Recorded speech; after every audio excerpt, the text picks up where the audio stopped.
On paper, this business class configuration should feel dated, exposed and very much from another era. But Oman Air has somehow managed to turn this into something calm, intimate and quietly luxurious. The lighting is soft, the colours are warm, and the moment you sit down it feels less like an aircraft cabin and more like a well-designed lounge. And what surprised me the most is how little you notice your neighbour, no doors, some walls, and yet somehow a sense of personal space that airlines sometimes struggle to achieve. So today I want to see, is this a case of clever design, clever service, or just an illusion? The other thing is, if you don't like your neighbour, it's as simple as pushing a button. This is one of those cabins where nothing shouts but everything feels really intentional. We're on Oman Air's Boeing 787, flying business class, a product that quietly stayed the same while everyone else raced towards doors and gimmicks. This is one of those cabins where you stop adjusting things because nothing annoys you.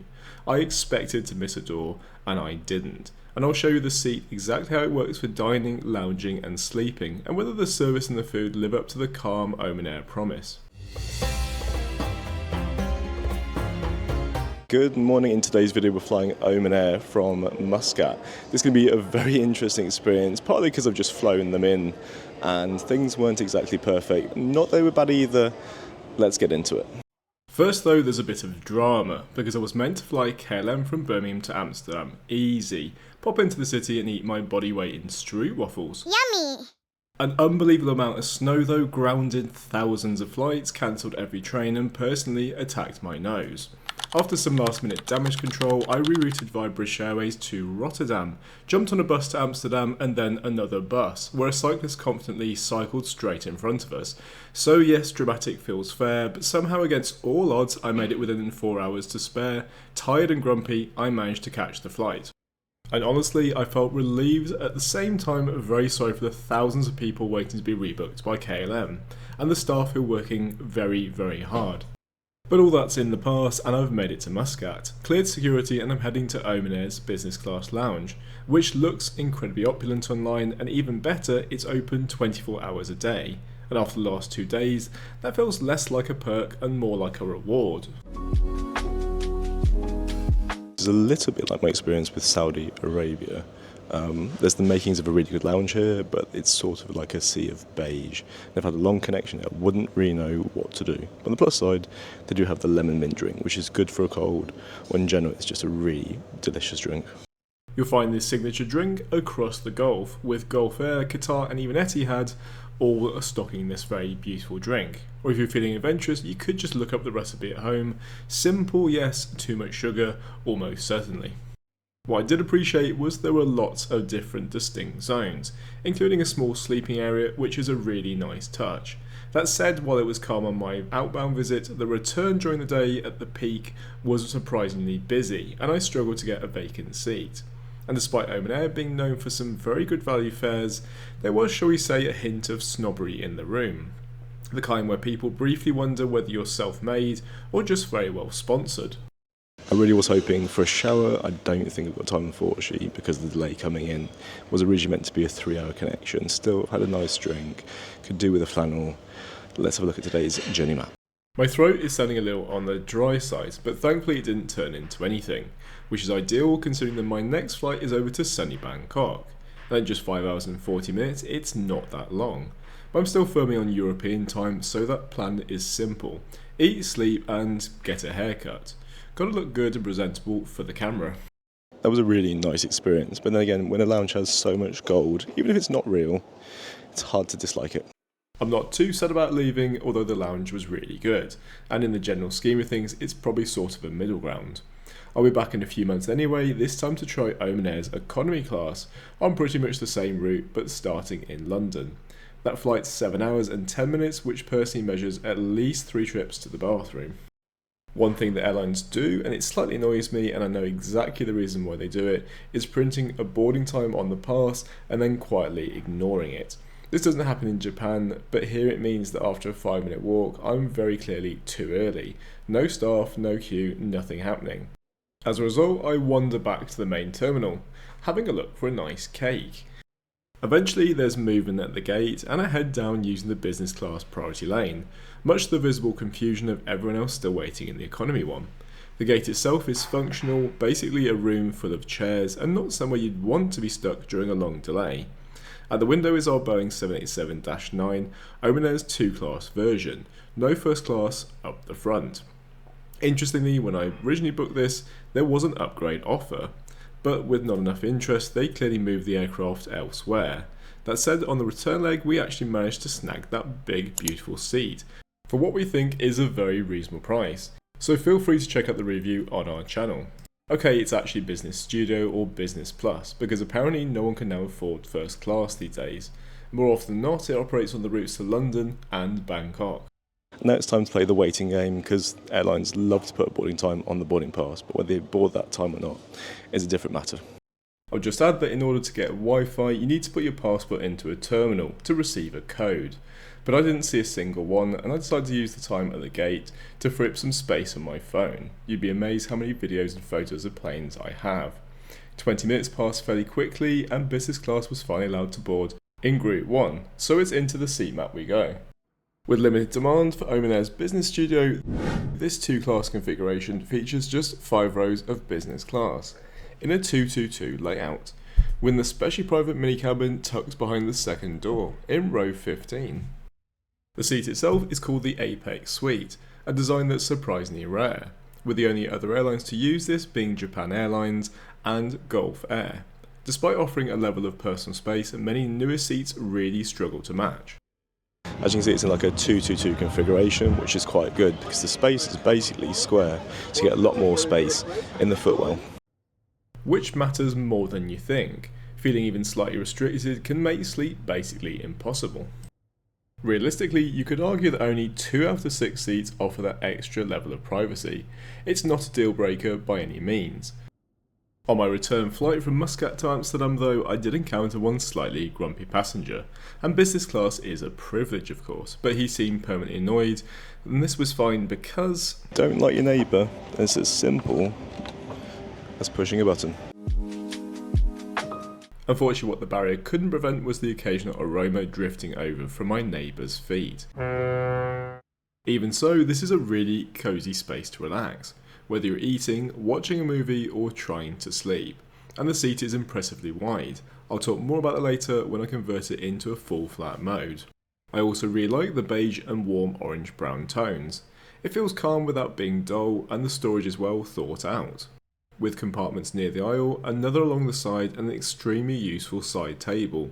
And yes, I get to quietly boast about having 3 full windows. The bed length comes in at 77.5 inches, which is very generous unless you're over 6'4" tall. To start things off, I've got this beautiful warm towel, and I can tell the cabin crew are going to be really good on this flight.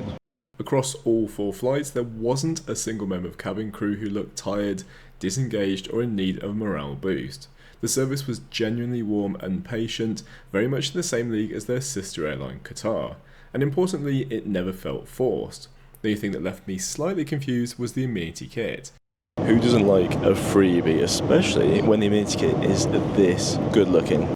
It was introduced as the new Omani collection, and naturally I was excited. The box itself might be the prettiest thing I've ever been given on an airplane. But once opened, the contents boiled down to a pair of socks and an eye mask. And adding to the mystery, I was given 2 on the flights towards Bangkok and none on the way back. In true Qatar style, they then managed to distract me with an avalanche of other amenities. A very plush duvet was incredibly comfortable, warm and not small, perfect. A set of pyjamas, size small to medium, very flattering, though I didn't end up using these. A welcome hot towel. I didn't have a chance to use the shower, and this was really welcome. It's just a shame that my seatmate, who was now fully asleep, didn't have that magical freshen up. But at least my senses are blocked, so that should probably help with the smell.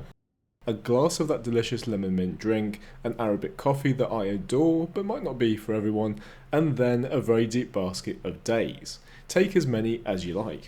And then it was time for the takeoff, which is a perfect chance to get a view of the city before I fly there next month on their rival Qatar in economy for a holiday. Because even travel bloggers need time away from the camera.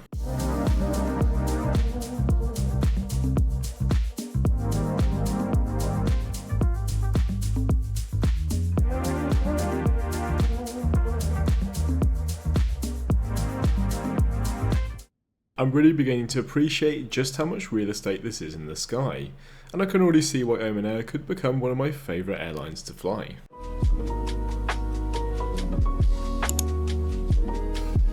This is pretty comfortable.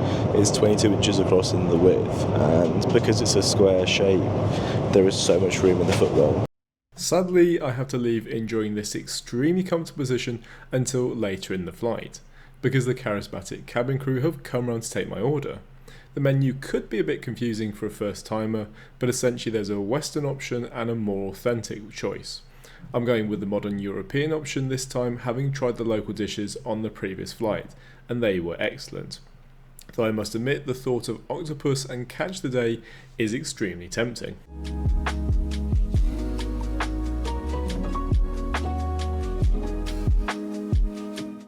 The tray table is cleverly hidden in the side of the seat, and as someone who always tucks their chair back in after a meal, I like to make the crew's life just that little bit easier.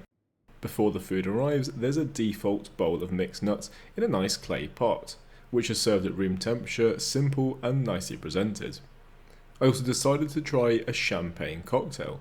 Exciting, yes. Subtle, not so much. It's definitely intense. And then there's the first course arriving, beautifully presented, but the citrus marinade and yuzu gel a little overpowering for the delicate octopus, which is cooked so perfectly. So for the starter, I've gone for an octopus carpaccio, which looks absolutely delicious, an Earl Grey tea, and also this little beauty is a champagne cocktail with Hennessy inside. All that strong. Why have one bread roll when you can have three? Jokes aside, this is a wonderful little selection. And then we move on to the main course, and I can't quite remember what the catch of the day was, but it was delicious. Served with sweet potato puree that just melted in the mouth, it was light and perfectly tasty. And by the time dessert arrives, I'm ready to recline calmly, careful not to upset my very full and extremely content stomach.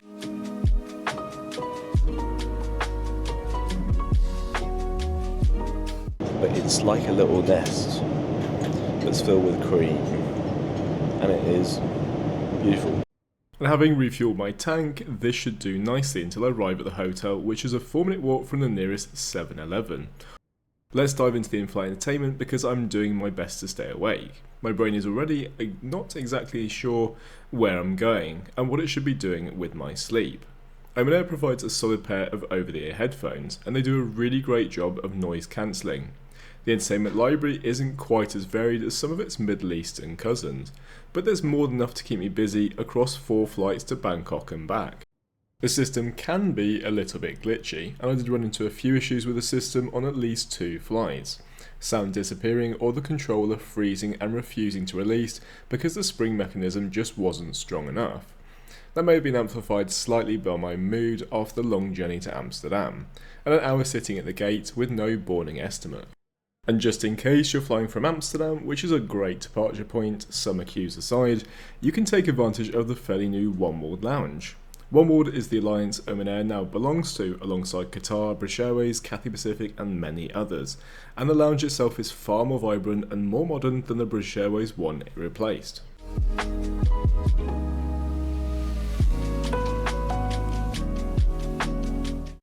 Enjoying the classic movie Rush Hour with its sequel in Hong Kong, where I plan to be in a few days to fly Japan Airlines on their mind-bending economy class, the champagne has caught up with me, and then the inevitable trip to the bathroom, and I wasn't exactly prepared for what I was going to find. Yes, this is a very normal looking aircraft bathroom, but it packs some nice amenities. There's a travel mist from a Muscat, which I'm hoping I pronounced correctly, but probably not, and then a few extra buttons that unlock the full Japanese Toto experience, including being gently introduced to water from below. Even the bin has a clever foot pedal so your hands don't have to touch anything unhygienic.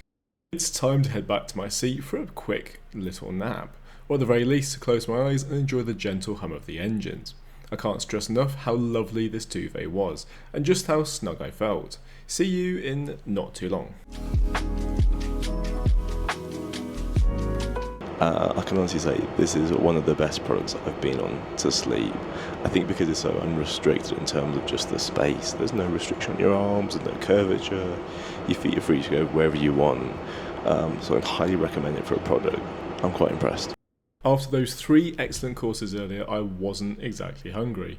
But if I was, there's everything from a cup of tea and a cookie to these mouth-watering beef and chicken skewers, or some plain but perfectly decent sandwiches. As we begin our approach into Bangkok, it's time for the landing and an anxious 2-week wait to see whether I manage to upgrade cheaply to the even more fancy pants product on the way home. That was a really enjoyable flight, but now it's time for the landing.